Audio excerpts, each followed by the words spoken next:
Now, a lot of you may know that I'm not from the United States. I grew up in Singapore, but I wasn't actually born in Singapore either. My family and I moved to Singapore when I was 7 years old. Before that, I was born and I lived in India. Now, I gotta tell you, when I was 7 years old, and I found out that my parents were making me move to Singapore with them, I was petrified. I was so scared. See, I lived the entire 7 years of my life in a very quiet, peaceful, charming suburb in a city called Madras, now called Chennai, in India. I knew all my neighbors, I hung out with them all the time, I knew everyone who lived there. It felt like home. It felt so comfortable. Everyone looked like me, they sounded like me, it felt safe. The idea of moving to Singapore scared the hell out of me. Not just because it was unfamiliar, but also because of what I've seen on TV. See, I was 7 years old. I don't watch the news, but I watch a lot of TV shows and movies. We could either pause or through. All right, good timing.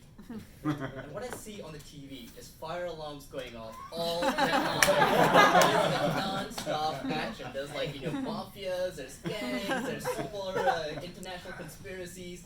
It is a dangerous world out there. And I was convinced, as a 7-year-old kid, that as soon as I moved to Singapore, I'm going to be mugged, kidnapped, robbed, and probably murdered. In what order, I don't even know. But it was a scary time for me. And then I actually moved to Singapore and I realized I love it. It's actually really safe and everything was great. I loved it.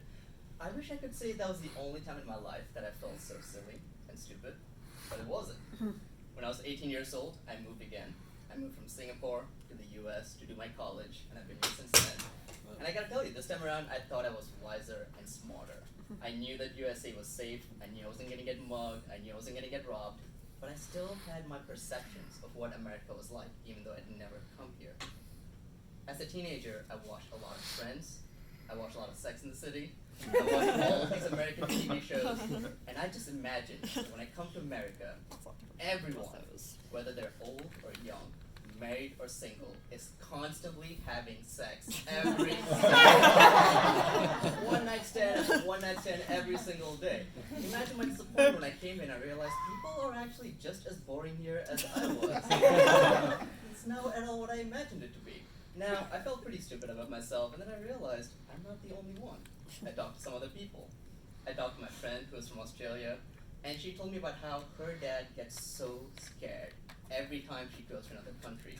When she visited China, he was petrified that she was going to be kidnapped. When she visited France, he was petrified that she was going to be in a terrorist incident and killed. When she came to America, he was afraid that she was going to be shot in some random gun violence. And when she went to Croatia, oh, let's not even talk about Croatia.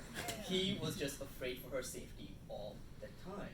And I realized, wow, as someone who's traveled a lot to, for over 15 countries, like Tamara said, the world is actually pretty safe out there. I didn't understand why her father felt so worried for her safety all the time. And then I did a little reading about this, and I realized psychologists actually have a name for this term. They call this the availability bias, or the availability heuristic. And the way this heuristic in our brain works is pretty simple. Let's say I asked you a question like, is New York City a safe place? Now, I don't know what the crime rate in New York City is. Chances are most people in this room don't know what the crime rate in New York City is. We don't know how many murders are happening, how many robberies are happening. And so our brain can't answer that question, how safe is New York City, in a scientific, data-driven manner.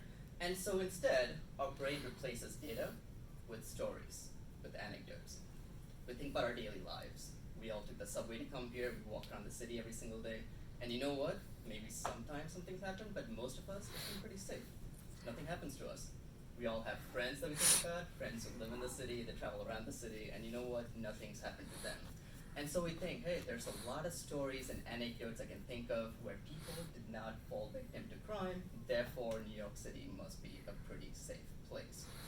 Now, it kind of works well in a city that you actually live in because you're exposed to a very wide variety of stories and anecdotes from all over the city. But let's say I asked you a different question. Let's say I asked you, is Mexico a safe place? Now, that's a harder question to answer. A lot of us, maybe we've been to Mexico for vacation at some point, so we have some contact with it, but at the same time, we haven't spent a whole lot of time there. And even when we go to Mexico, we only visit a few small parts of Mexico. So what about the rest of Mexico? What is the rest of Mexico like? Well, when we think of stories, when we think of anecdotes, most often we think about what are the stories we read in the media. media and we hear about drug cartels, we hear about kidnappings, and we just assume, okay, I guess Mexico is kind of safe, you go to the tourist spot, but for the most part, maybe it's unsafe. Now let's say I ask you another question that's really out there. Let's say I ask you, how safe is Lebanon in the Middle East? I've never been to Lebanon, most of us have never been to Lebanon. Let's be honest, we don't really have any experiences or anecdotes in our own stories or our friends' stories to share about Lebanon. So when we ask the question, how safe is Lebanon, we start thinking about what we hear on the news, in the media, and we think, okay, there's terrorist attacks, there's bombs, there's civil war, there's wars happening, and we think, you know what, Lebanon must be a pretty scary place. I don't know if I really want to go there. This is how the availability heuristic works. We don't have actual data, and so we replace it with stories. Sometimes these stories actually work. This gives us good information when it comes to places we actually live in, because we have a lot of stories around us. But when it comes to places far away, it doesn't work all that well. What are some things we can do about it? The first thing is to realize that what we hear in the media is things that happened. We don't hear on the media things that did not happen. We don't hear about the places where no kidnapping happened, where no bombing happened. We don't hear about those safe things that happened. But as soon as something really bad happens, that's when we hear about it. Now, that's the media's job. I don't blame them for it, they're doing their job. But as consumers of the media, we have to be aware of this. We have to realize that some things the media is good at educating us about, other things it's not that good at educating us about. So what else can we do? Talk to people who actually live there. Ask them, what is your daily life like? What are some precautions do you have to take? What are your experiences? Or better yet, go there yourself. See what it's like.